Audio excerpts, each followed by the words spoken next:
Today I'm going to do a review of Vail Resort. Yeah, woohoo! That's, one of the biggies here. So, of course, Vail Resort belongs to, as you guessed it, Vail Resorts. So, yeah, let's get started. All right. So, first of all, Vail is about 2 hours. Again, you got to take all this with a grain of salt. 2 hours from Denver International Airport, but once you hit I-70, depending on the time of the day, it could take you 3 hours or more. So don't be thinking, oh yes, wow, 2 hours. That I-70 is a parking lot, and a lot of times it's a parking lot because people drive like morons when they're going up there, thinking they can go fast with two-wheel drive cars, no snow tires, etc.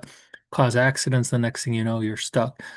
After you get past Frisco, that becomes a little bit more hairy in its driving. So there's a tendency for those some of these areas to close completely. So unless you have the right kind of tires, you won't be able to drive there, or chains, or you have the right kind of car. Just know that. But once you get there, you're in pretty good shape. All right, so let's take a look at the trail map. I will say I've been here many, many times. My son loves this place.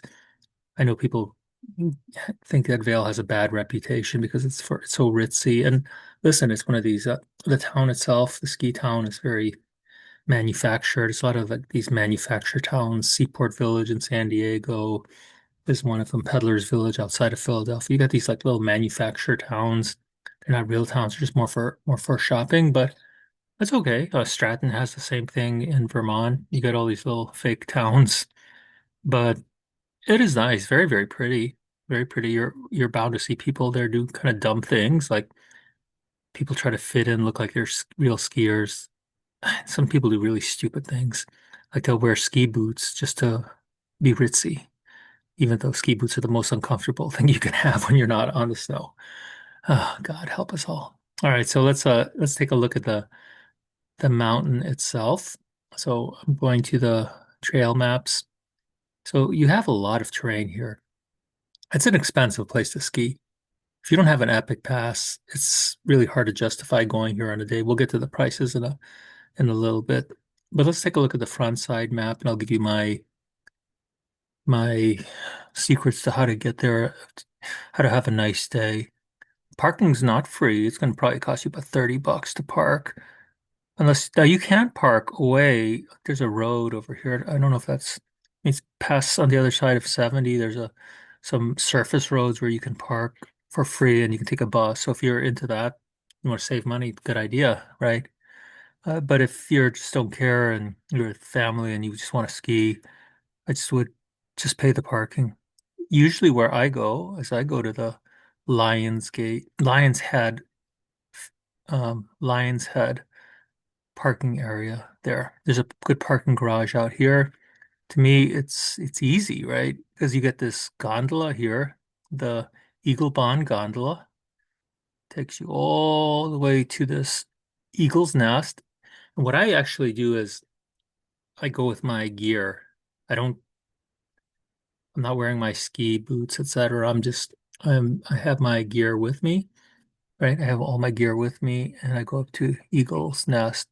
And at Eagle's Nest, then I will put my stuff in a locker, and then I'll be there, right? Because on the way down, I could just jump on the gondola again. That's just what I like to do. Other people would can do it. You could do it however you want. Like you can always ski down, and I've done that before, but I prefer to actually be up there. It's kind of quiet. It's not a it's not a really busy area. Certainly, the exit of the gondola gets a little busy, but the little Eagle's Nest is a nice place to hang, and there's restaurants, etc. And it's a good place to start. And from there, what I'd usually do is go to. I think there was an inset here, yeah, down to Game Creek. You can get to Game Creek from there's the Eagle's Nest right there. Take this little trail. It's a very, very narrow trail. So, it's just one of those little narrow little pathways to the Game Creek Express. And from here, you get access to some nice little terrain. You can do a couple warm-up runs here.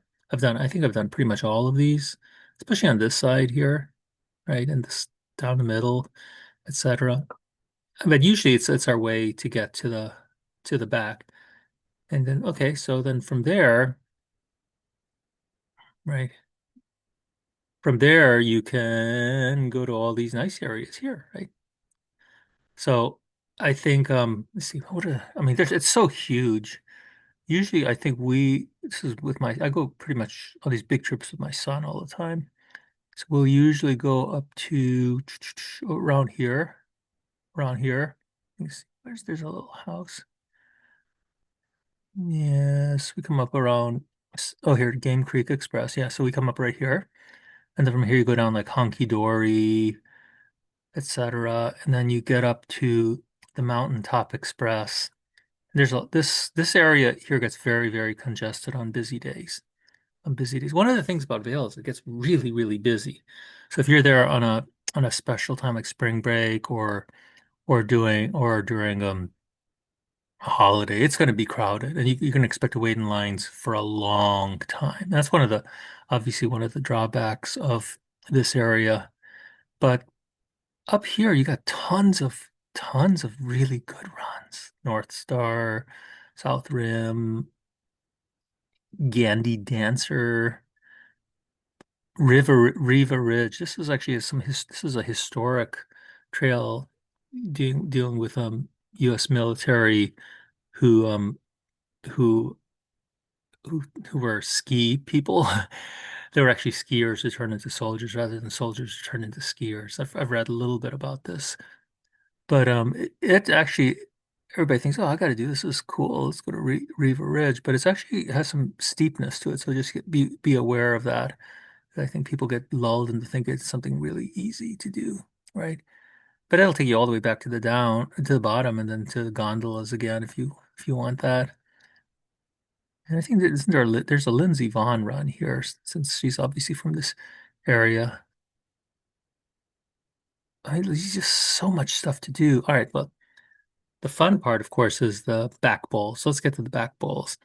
So when you get up to the top, up here, you have access to the back bowls. So let's go to the back bowls because most people want to go to Vail's legendary back bowls. Back bowls map. All right, so you can hit the back bowls. 14, where's 14? It's somewhere around here, right here. From when the top of those last lifts that I showed you, you can come down here. Yep.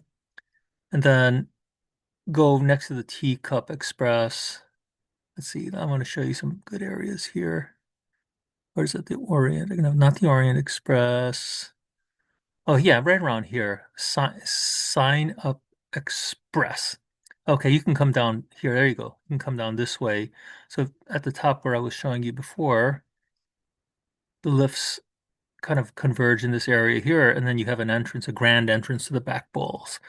There's some pretty areas just to sit and take pictures. Then you can take like the slot to go down here, or you can go take Sleepy Time Road and go slowly around and then jump in wherever you want, like Headwall. So I remember being somewhere around here. I had a couple interesting incidents here. Once I had this fall, and it's just like these are actually pretty steep. Now, some people like to say Vail is flat, but then these people are morons because they I don't know what they want. They want like some crazy pitch, but not everybody can do that, or not everybody wants to do that. So, but they're steep.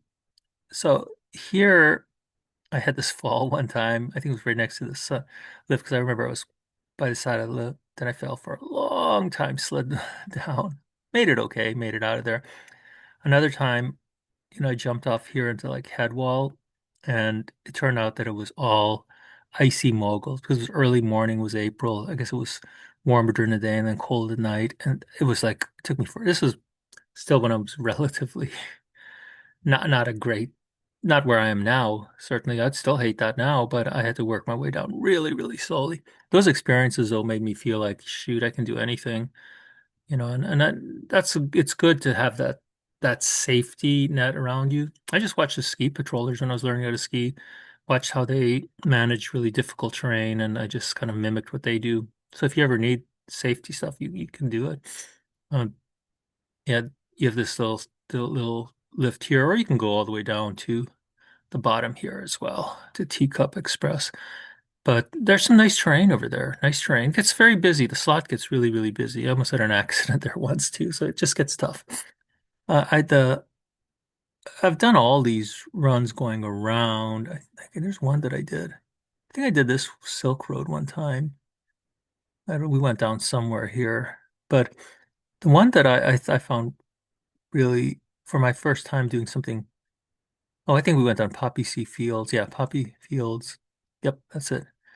That I found to be really difficult was this for me. Again, other people probably think it's easy. Ganges Khan was steep. This area here was really, really steep.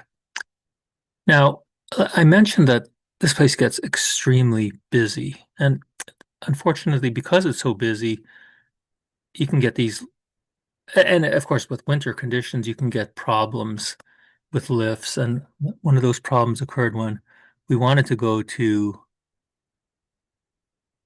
we wanted to go to this what do you call it? Blue Sky Basin. I've heard so many good things about it, but unfortunately, there was a wind hold on the lift.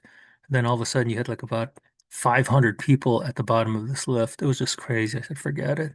So every time I've been there, I haven't been able to go up to Blue Sky Basin either because there's a wind hold or it was closed or something. So sadly, I haven't been up there yet. So I can't tell you anything about that, but I'd love to go up there. It's really hard if you're going on in a busy time. You're just not going to have access. And if you have to leave real early in the morning anyway, if you were people who don't like going early in the morning, you can say, forget that. That's sad. All right, let's look at prices. So that's an idea about the mountain. It's well worth it, okay? It's well worth going there. However, be aware that it's expensive. So let's look at tickets. Let's look at lift tickets. Lift tickets, lift tickets, lift tickets. I just had to let me start this again because there was a winter lift tickets because there was a nice breakdown of what tickets cost. Yeah, here they go. This isn't cheap. You see that? One day today, $307. Oh, it's 2 days. Let's see if we come a day later. Would it be much better? Probably save some. 284. That's a lot of money, right? Child, $196. Hey, today let's go to Vail. Oh, it'll be 307 and 212. And your kid's like, oh, yeah, I had enough after one run. And starts crying. Yeah, yeah, you don't want to do that. Oh man, I wonder what the holiday's gonna look like. Holy cow. Look at that. This is gonna be expensive probably. Or maybe the same price. I don't know. A little bit more, 319 and 220. For what? You're gonna be there and you're not gonna be able to do anything. I just being honest, skiing during the Christmas holiday. Listen, if you're gonna ski during the Christmas holiday, a better thing to do is to go and take lessons because you'll do a private lesson. Because with here or anywhere, you always have first chair access because you're doing a private, you're probably paying crazy amounts of money. The instructors are going to bypass the line. They always do. We can bypass the line when it comes to privates, and you're going to get your money's worth. You're going to get to ski some good stuff. During the pandemic, when skiing got really busy because people wanted to be outdoors, people would just take private lessons just to bypass the line, and they had the best skiing. So that helps. But it's not cheap. So I would recommend if you're going to ski in one of these places, buy an Epic Pass. Epic Pass is maybe what, $800 or something. That'd be like, what's $800? It's 3 days skiing at Vail, and you got it covered. You got access to mountains all over the place. It's Okemo, for instance, in the east, Stowe. I mean, like Vail, Breckenridge. I'd rather do that. Plan early. If you plan early and buy early, you always get better prices. So what's my final thought on Vail? It's a hell of a place to visit. I know it's my son's favorite place. I don't blame him. It's spectacular. The skiing's beautiful. The back bowls are amazing. I mean, there's no trees. I mean, there was a big fire, I think I read. that destroyed all the trees.